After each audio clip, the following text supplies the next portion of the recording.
大家好，我是石头。最近我们湘西这边的天气是越来越好了，看着太阳晒在脸上，挺暖和的。那早晚的温度还是挺低的，早上的温度应该是7、8度左右，晚上呢也差不多，应该是8到9度。那中午的时候差不多达到了20度。今天呢，我们又来山里面继续为大家分享一些闲置的房屋了。刚进入这个寨子的时候村里面的老人就告诉我说，在他们这个寨子的上方，也就在山顶之上，以前住的有一个寨子，将近呢是有10多户人家。后面呢，在陆陆续续1年多的时间，整个寨子就全部搬下山了，那边呢也变成了一处无人村。他让我下次有时间去那边看一看，看那边的房屋究竟怎么样了。这个老人家还告诉我，他们每次上山去那个寨子里面吃酒，也就是有酒席的时候，爬上山去每次都要走1个多小时呢，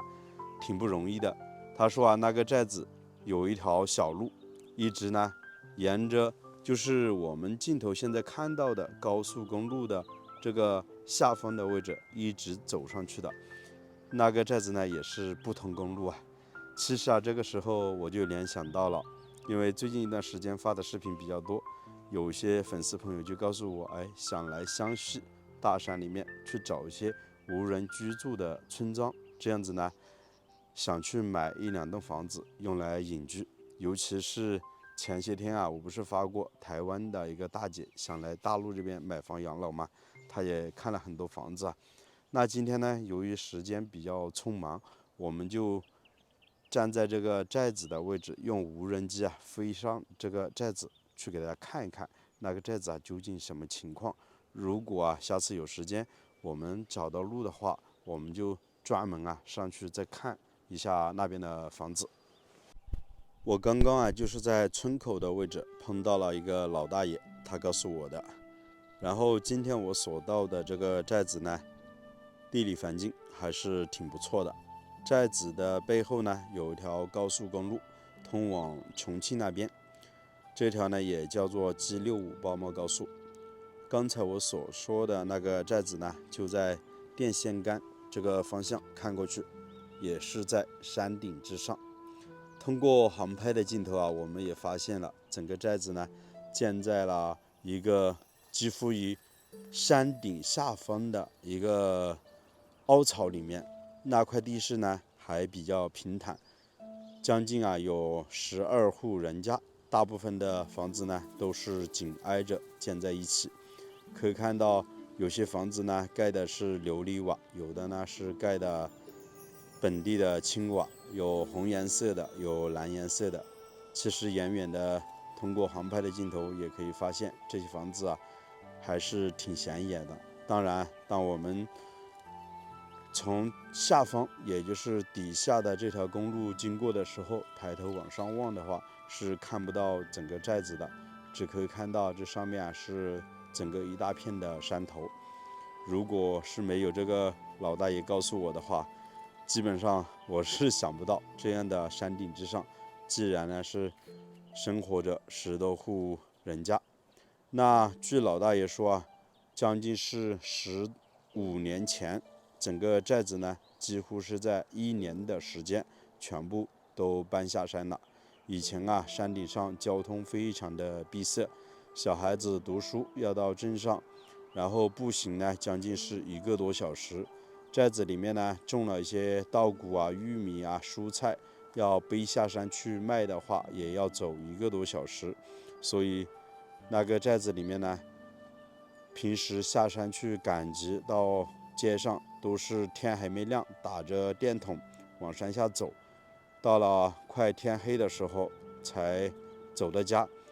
还有当地流传了这么一句话，说那个寨子里面，老百姓的生活，到镇上到城里面买3、5斤的肉，早上早早的去买，然后大热天的晚上才回家，那个肉都已经变臭了。意思呢也就说明这个寨子进城一趟太远太远了，太不方便了。但是这个老人家也说啊，整个寨子啊，也不知道什么原因，还出了很多有钱的人家，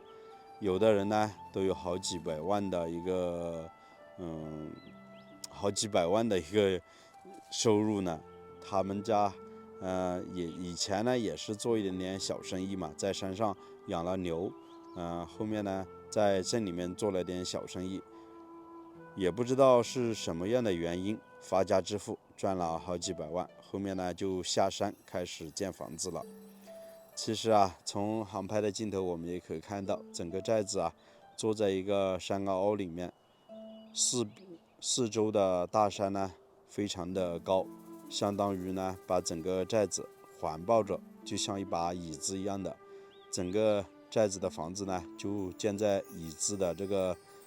板凳之上，是不是啊？这个寨子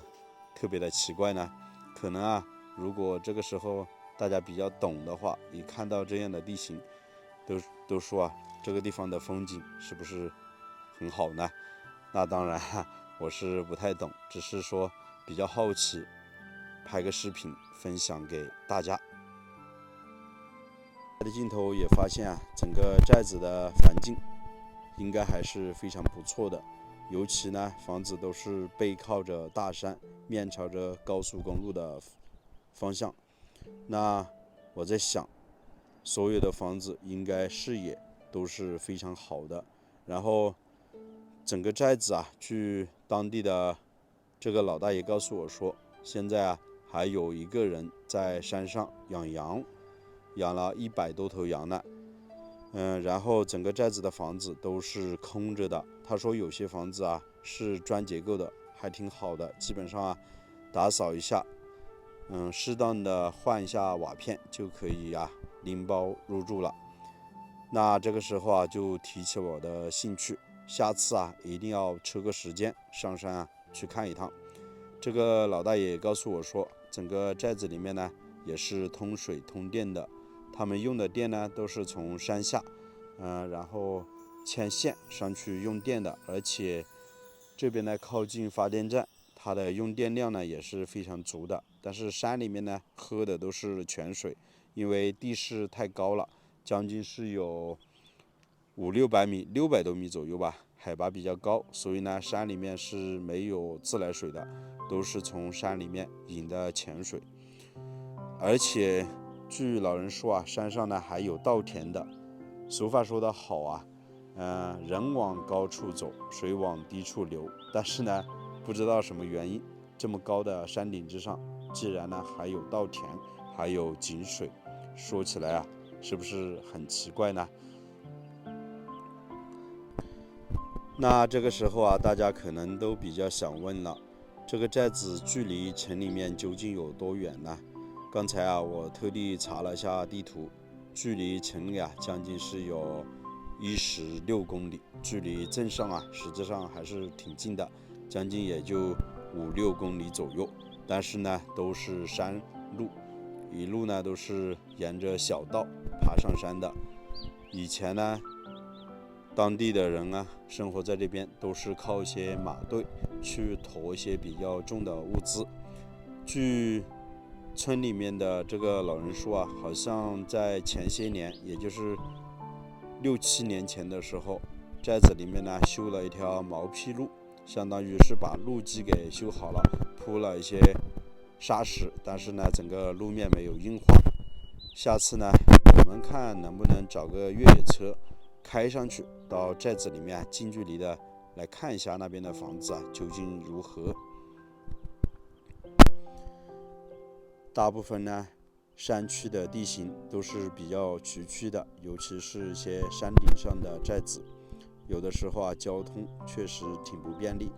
但是呢，也就是因为这样的一个环境，造就了我们湘西这边的风景还是特别美的，尤其这边的空气质量也是非常好的。我们每当走到大山里面，都可以听到一些鸟语花香啊，还有一些大江大河，然后整个山里面的环境呢，大家也可以看到都是绿油油的。每次呢拍视频一聊到想说的话题呢就说个不停。那下次有机会的话啊，我就专门的去湘西的附近这几个景区啊，拍几期视频分享给大家。那今天我们要看的这个寨子呢，确实上去一趟不容易。下次呢，我们单独早一点抽个时间啊，走上去看一看。这期啊就为大家分享到这里了，我是石头，喜欢我的视频啊，请记得点个订阅。我们下期再见了，拜拜。